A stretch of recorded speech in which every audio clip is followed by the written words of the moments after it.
Et coucou tout le monde, j'espère que vous allez bien. Alors, quatrième histoire autour de la Moselle que nous allons redécouvrir ensemble, et il s'agit d'une histoire de conte de fées cette fois. Allez, c'est parti.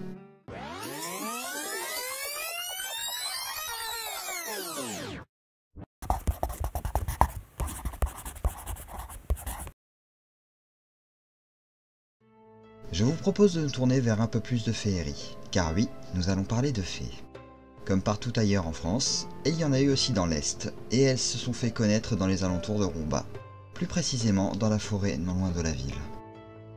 Nous avons pu voir bien des fées depuis la première version de cette histoire, mais celles-ci correspondent assez bien aux représentations qu'on s'en fait.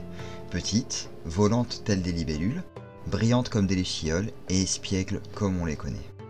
Les Typhenotes ne sont pas pour autant mauvaises, bien au contraire, mais comme toute créature magique, ce qu'elle donne, elle peut rapidement le reprendre. Ce que nous allons pouvoir découvrir dans cette petite histoire les concernant. Celle d'un vacher, les gardiens de vaches amenant les troupeaux dans les prés.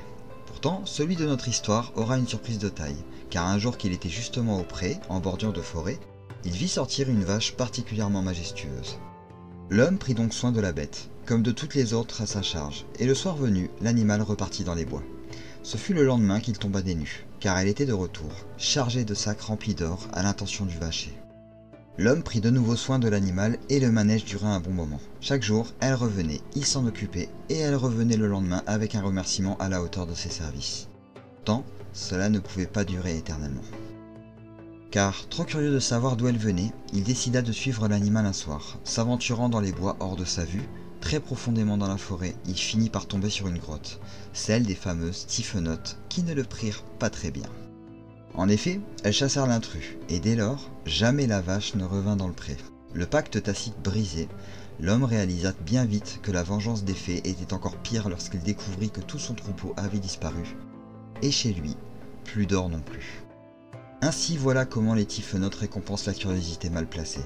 Parfois, il vaut mieux se contenter de ce que l'on possède déjà, sans chercher forcément à vouloir plus. C'est ce que nous enseigne cette histoire. L'avarice peut être la mère de toutes les pertes.